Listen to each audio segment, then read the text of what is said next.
Olá, eu sou a Tami do Literatami e este é o vídeo sobre os livros que eu li no mês de abril de 2023.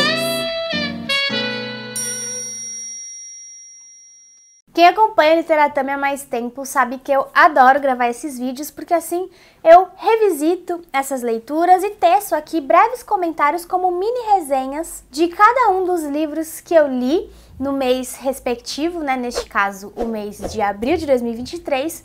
E sempre que possível eu vou indicar aqui para vocês conteúdos mais aprofundados sobre as obras. Mas vamos lá então. Eu comecei o mês de abril terminando de ler O Passado, do Alan Pauls, que é um autor argentino, publicado aqui no Brasil pela editora Companhia das Letras. Esse livro aqui foi traduzido pela Joseli Viana Batista. Ele é um calhamaço, como vocês podem ver, e eu tava adiando essa leitura faz tempo, por falta de tempo, justamente, até que abriu aquela brechinha e eu pude, então, na verdade eu comecei essa leitura em março e finalizei no comecinho de abril, e eu não me decepcionei de forma alguma. Esse foi o meu primeiro contato com Alan Pauls, e aqui ele vai escrever pra gente um romance que conta a história do Rimini e da Sofia, que formaram um casal por 12 anos, eles tiveram 12 anos de relacionamento, viveram juntos e tudo mais, mas eles terminam, assim, logo no comecinho do livro a gente tem esse término, e o livro vai se dedicar então a narrar o que vem depois do término de uma perspectiva muito aproximada do Rimini. Então a gente fica bem distante da Sofia, nós acompanhamos a trajetória, o crescimento, o amadurecimento, os novos amores, a trajetória profissional também do Rimini. Só que a Sofia continua para sempre na vida dele, de uma forma ou de outra. Ela vai aparecendo aqui em vários momentos da história. E o livro, então, vai como que traçar um retrato deste passado e de como o passado não se desvencilha do presente totalmente, né? De como essa é uma ideia errônea, inclusive em relação aos relacionamentos amorosos e relacionamentos amorosos longos como esse, né, o da Sofia e do Rimini. Eu gostei muito, muito mesmo dessa leitura. Eu vou me preparar para falar com vocês com mais profundidade sobre ela, porque eu fiz várias anotações, acho que tem muita coisa bacana aqui pra gente conversar, sobretudo a respeito dessas mudanças, dessa alteração que o sentimento vai tendo com o passar do tempo, que eu acho que é algo que o Alan Pauls soube descrever muito bem aqui. E esses dois personagens que encaram de formas tão diferentes o término, o passado em si, enfim. A gente vai conversar mais sobre ele, com certeza. Eu até já assisti ao filme, a adaptação do Babenco para esse livro, que também leva esse nome, O Passado, e é com o Gael Garcia Bernal fazendo o papel do Rimini. Eu não gostei tanto assim da adaptação, mas eu assisti justamente para falar com vocês a respeito, né, fazer esse link aí entre livro e filme. Então, quando eu trouxer a resenha aqui do Passado, eu vou comentar melhor o filme, tá? Também, essa adaptação junto. Mas a leitura está recomendadíssima e eu quero muito ler outras coisas do Alan Pauls. Então, se você já leu esse autor, ele costumava ser publicado pela editora Kozak Naif, se eu não tô enganada. Se você já o leu, me deixa aqui a indicação de pra onde eu vou agora, né? Pra onde ir em seguida, depois de ter lido e adorado o Passado. E eu gosto muito também dessas edições, na verdade, da Companhia das Letras que eles estão fazendo para o Alan Pauls, com esse projeto gráfico que eu sinto muito representativo, assim, da obra. Tem um quê minimalista e, ao mesmo tempo, super carregado de história, né? Essa imagem vem muito carregada já de narrativa aqui, enfim, gostei pra caramba mesmo dessa leitura. Depois eu li Bebida Amarga, do José Almeida Júnior, que foi a nossa leitura de abril do Clube de Literatura Brasileira Contemporânea, um clube criado pelo Humberto Conzo Júnior e do qual eu participo há alguns anos como curadora, então eu ajudo ali a escolher as leituras que serão feitas no clube. Vou deixar aqui o link para quem quiser saber mais, quem quiser participar, assinar para receber os livros em casa, enfim. Quem indicou esse daqui foi o Humberto, porque ele é muito entusiasta do trabalho do José Almeida Júnior, e por conta dele que eu tinha tanta vontade de ler esse autor mesmo, que já levou o Prêmio Sesc de Literatura, enfim. Eu ainda não tinha lido o José Almeida Júnior e comecei por aqui, por este livro que vai tratar da bipolarização política da época que antecede ali o golpe militar de 1964. Eu acho que esse aspecto da bipolaridade tá bem ilustrado aqui por esta capa da editora Faro Editorial.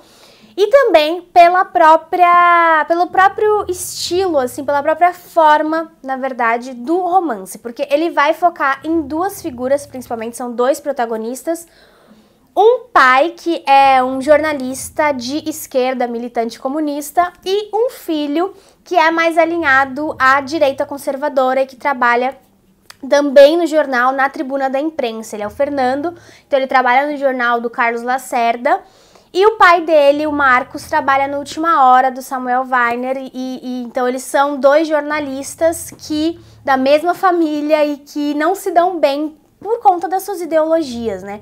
Então a gente tem esse aspecto da esquerda contra a direita aqui atravessando o livro todo, tanto em termos formais, como eu falei, porque cada um dos capítulos vai ser narrado por um desses dois personagens, então a gente tem um prólogo mais neutro e depois o livro vai seguindo pela narrativa do pai, pela narrativa do filho, o que é muito interessante porque dá exatamente essa perspectiva mesmo de um mesmo momento político por duas visões completamente diferentes e diametralmente opostas. Então isso é muito bacana aqui no trabalho do José Almeida Júnior, porque a gente reconhece que houve mesmo um grande esforço de pesquisa, né, um trabalho de pesquisa histórica muito importante para dar esse sustento para o livro, para erguer o livro em cima de uma base sólida, que é a base da história com H maiúsculo, e que houve também essa preocupação em se manter neutra exatamente, porque nenhuma das duas visões é neutra, mas em trazer de forma mais ou menos equilibrada essas duas perspectivas para o jogo, né? E conforme a gente vai acompanhando a maneira com que a relação desse pai e desse filho se desenvolve e as suas próprias relações mais pessoais também, né, desses sujeitos com os seus amores, por exemplo, e com as suas carreiras, nós vamos acompanhando também o desenrolar, o andamento da política brasileira naquele período da década de 60, né, aqui no Brasil. Então, em termos de deleite histórico, esse livro realmente arrasa. Se você está buscando uma leitura que te ensine de fato um pouco mais desse período e que, por outro lado, também nos ajuda a entender um pouco melhor o que tem sido a nova polarização política brasileira, esse livro pode ser muito, muito bom nesse sentido. Ele não é um livro que vai exatamente inovar em termos estéticos, então é uma prosa muito objetiva, muito direta, esse esquema de seguir um capítulo e outro, um capítulo com um narrador e outro capítulo com outro narrador, vai ser a base do livro mesmo, do início ao fim, então não há muitas surpresas nesse sentido, não há grandes rebuscamentos estéticos, mas para a proposta do livro de se fazer um romance histórico que apresentasse esse panorama político brasileiro de forma honesta, mais honesta possível, a partir já que a gente está falando de uma ficção, né, no fim das contas, mas com base nessa equidade, assim, de perspectiva, ele realmente cumpriu esse intento. E eu posso dizer que eu aprendi bastante, sim, sobre a política brasileira a partir dessa leitura. Gente, peço mil desculpas se o som aí de fora estiver vazando, mas eu estou gravando esse vídeo num feriado, à noite, então eu nem posso culpar o meu vizinho por estar se divertindo nesse momento com a sua música alta, mas espero que não vaze aqui pro nosso vídeo, certo? Depois eu li literatura boliviana, foi a primeira vez que eu li literatura boliviana e que excelente porta de entrada foi o Terra Fresca da Sua Tumba, da Giovana Ribeiro, que é um livro de contos publicado em coedição pelas editoras Incompleta e Jandaíra, com tradução da Laura Del Rey. Eu fiz um vídeo para esse livro, foi o último vídeo que saiu aqui no canal, então se você quiser assistir, eu recomendo muito, porque é um livro excelente, um livro de contos que vão transitar muito pela ideia de morte, claro, como a gente vê aqui no título, né? Essa ideia da tumba tá aqui presente, não por acaso, mas também pelos desígnios da Terra, pelas possibilidades que a Terra oferece como vingança, como lugar, como berço de vida e também da morte, de renovação. É um livro que vai trabalhar bastante com a questão da identidade boliviana e do estrangeirismo, de como essa situação, essa condição de estrangeiro propicia muitos momentos insólitos na vida e, obviamente, dentro das narrativas também. Mas o que impressiona bastante mesmo aqui, além do tratamento da animalidade também, que é bem importante para as narrativas, é a consistência desse livro. Essa é uma obra, um livro de contos com uma unidade muito visível, muito perceptível. Então a autora não se perde em nenhum momento e constrói, a partir dos temas que ela escolhe trabalhar, com os quais ela escolhe trabalhar, constrói uma obra muito sólida e realmente muito impressionante, que passeia um pouco pelo terror, pelo fantástico, mas que é, acima de tudo, muito realista. Então, como eu disse, eu fiz um vídeo em que eu falo bastante sobre cada um dos contos aqui. Eu acho que fica melhor para ter uma ideia, assim, do que é realmente este livro, mas sério, que livraço, gostei pra caramba. Eu acho essa edição muito, muito linda aqui das editoras Incompleto e Jandaíra. E essa é uma recomendação que eu faço, assim, com muito entusiasmo. Espero que toque vocês e que vocês sintam vontade de assistir ao vídeo e depois procurar esse livro, que vocês não vão se arrepender. Inclusive, a gente leu em conjunto no Clube de Ficção Contemporânea do Literatame, que é um clube para apoiadores do canal. Então vou deixar aqui o link, porque o canal só existe por conta do apoio dessas pessoas. Se não fosse o Apoia-se, hoje não estaríamos aqui. E a gente conversou sobre o livro, foi uma troca assim muito legal também. O pessoal curtiu a leitura e realmente, livraço. Quero ler mais de Giovana Ribeiro, que já está publicado aqui. Tem outros livros publicados aqui no Brasil também. Depois eu li poesia, Maquinário Feminino e Outras Conversas, da Marina Grandolfo, que foi um livro publicado pela editora Patuá. E ele é um livro que vem dividido, deixa eu ler aqui para vocês as partes direitinho, mas ele é dividido em 4 partes. A primeira parte é o maquinário feminino, que vai tratar realmente, vai como que entrar assim nas engrenagens do que é ser um ser feminino, o que é ser uma mulher. Então os poemas vão rodar bastante em torno disso, do corpo, mas também da subjetividade desse corpo feminino. Depois a gente tem a segunda parte, que é o encontros e desencontros, e a terceira parte, que é os silêncios. Em seguida, vamos para observações cotidianas e para o processo. E por que eu tô trazendo essas partes pra cá, né? Porque eu acho que elas são muito bem nomeadas, no sentido do que os poemas que fazem parte de cada uma delas se dispõem a descrever, né? Se dispõem a escrever a respeito, a trabalhar, enfim. Então a gente tem o maquinário feminino, mas, por exemplo, na parte do silêncio, a gente tem aqueles poemas em que a pausa, o respiro, o vazio são muito importantes para o ritmo mesmo do poema. Essa parte dos processos também trazem poemas que parecem estar em construção, que trazem um pouco de movimentação, de fato, enfim. É um livro bem interessante esse da Marina Grandolfo. Ela nasceu aqui em São Paulo, no interior do estado de São Paulo. E eu trouxe a leitura de um poema dela lá pro Poesia na Segunda, que é um projeto de poesia no Instagram do Literatame, e é um poema assim que a galera curtiu muito mesmo. Então, se você gosta de poesia, vale a pena conhecer a Marina Grandolfo. Depois eu segui por poesia, eu li o Também Guardamos Pedras Aqui, da Luísa Romão, que levou o livro do ano, o prêmio de livro do ano, do Jabuti do ano passado. E aí, desde que isso aconteceu, eu tava com muita vontade de ler, conhecer o trabalho da Luísa Romão. E ainda bem que eu fiz isso, porque que poeta de mão cheia! Aqui nesse livro ela vai trabalhar com os personagens da Ilíada, do Homero, e ela vai deslocar esses personagens da Grécia Antiga para o nosso mundo contemporâneo, sem deixar de lado nem as características que são os epítetos, digamos assim, destes personagens na Ilíada, daquilo que eles representam para a mitologia grega e para o nosso imaginário ocidental como um todo.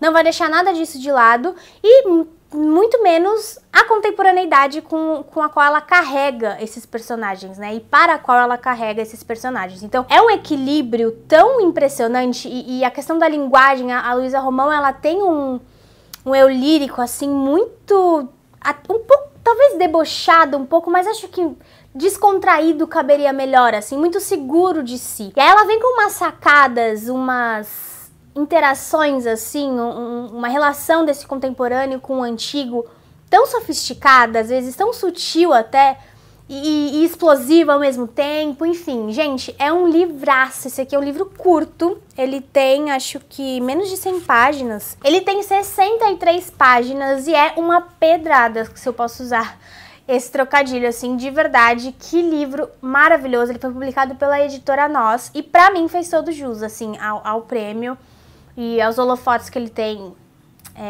atraído, né? Eu gostei muito mesmo, de verdade. É uma leitura muito mobilizadora, sabe? Aquele tipo de livro que faz você ficar inquieto, assim, impressionada com tudo aquilo que você tá lendo, enfim. Excelente, recomendadíssimo. Também guardamos pedras aqui, da Luísa Romão. Lembrando que se você quiser um gostinho do que é esse livro, tem uma leitura de poema de um dos poemas lá no Instagram do Literatão. E por fim, mas não menos importante, eu terminei abril com uma releitura de um livro que eu já tinha lido porque o revisei, que é o Linha Negra, da Jasmina Barreira, uma autora mexicana, publicada aqui no Brasil pela editora Moinhos, com tradução da brilhante Silvia Massimini Félix. Este livro é um diário de maternidade, mas se não pausa o vídeo aqui e vai embora se você não tem interesse pelo assunto, tá? Eu, por exemplo, tenho a menor vontade de ser mãe, zero interesse, zero desejo por isso, e mesmo assim eu pude me encantar absolutamente por essa leitura, porque eu acho que assim, muitas vezes as pessoas, especialmente os homens, evitam esse tipo de tema, porque não é algo que me interessa, mas lê a Ilíada, sendo que nunca foi pra guerra, nem vai pra guerra, mas lê, sei lá, ficção científica, sendo que dificilmente vai pra Marte, enfim, coisas desse tipo, né? A gente tem que dar mais chances, especialmente a literatura escrita por mulheres, que tantas vezes fica nichada nisso de, é escrito por mulher, então é pra ser lido por mulher. Não é isso. E quando se trata da maternidade, afinal de contas, todos nós passamos por isso como filhos, eu acho que esse é um tema que todo mundo deveria olhar para ele com mais atenção, sabe? E principalmente os homens. Mas enfim, voltando só, porque esse é um diário, né, de maternidade, como eu tinha falado pra vocês, e o que é muito, muito legal, eu já tinha lido, por exemplo, Maternidade, da Sheila Hett, que é um livro que eu gosto pra caramba, e que é também não é exatamente um diário, né, de gestação, de maternidade, mas é uma espécie de ensaio autobiográfico, algo um pouco que se aproxima um pouco aqui deste livro, inclusive ele é citado aqui no da Jasmina. Mas o que eu gostei muito aqui é como ela vai, gente, se dedicando mesmo a registrar todas as mudanças que ocorrem no corpo dela e na mente dela e no modo com que ela vê o mundo a partir do momento em que ela tá concebendo, sabe? E aí ela empreende uma série de diálogos maravilhosos com outras artistas, escritoras, artistas plásticas, cantoras, enfim, outras mulheres conhecidas assim no mundo, que também foram mães ou que trabalharam, que foram mães e trabalharam com a maternidade como matéria dos seus livros, das suas pinturas, enfim. Então ela traz esse coro e como uma tentativa talvez de entender melhor o que está rolando, ou até compreendendo e aceitando que as mulheres que vieram antes souberam às vezes nomear e dar forma ao que ela estava passando, sentindo, vivendo naquele momento, já, né, antes que chegasse a sua vez. Mas não só essas mulheres estão aqui, também as mulheres próximas da narradora, que no caso tem o mesmo nome da autora, né, a Jasmina, afinal a gente tá falando de um diário ali, uma autoficção. Mas também a mãe dela tá aqui, as amigas dela estão aqui, os familiares, e é muito bonito ver como é que vai nascendo uma mãe junto do filho, sabe? E principalmente se você não tem vontade de ser mãe, ou não pode ser mãe, ou enfim, e que aqui você pode experimentar isso sem precisar passar pela experiência de fato, sabe? E eu gostei muito de como a Jasmina fez isso aqui. Agora, relendo o livro, eu senti ele muito mais maravilhoso do que quando eu tava lendo para revisar, porque afinal de contas é outro tipo de leitura, mas eu realmente fiquei muito impressionada com como ela concatenou tudo, ainda mais vivendo aquele turbilhão de emoções, de hormônios, de tudo acontecendo, de todos os medos e os terremotos na cidade, enfim. É um livro muito legal mesmo, muito bom. Ele tem 140 páginas, algo assim. Eu reli em um dia, porque eu queria mesmo... Não consegui parar de ler enquanto ele não acabou. Eu fiz vários grifos aqui de questões que ela vai levantando, que são super interessantes, que partem da maternidade e muitas vezes a transcendem mesmo. Enfim, se você quiser conhecer mais da Jasmina, primeiro, já estou com uma conversa marcada com ela, então acho que deve sair no canal da Moinhos um papo sobre esse livro em breve. E segundo, vale a pena, tem uma matéria, eu não sei onde é que saiu agora, mas que tá em espanhol, né?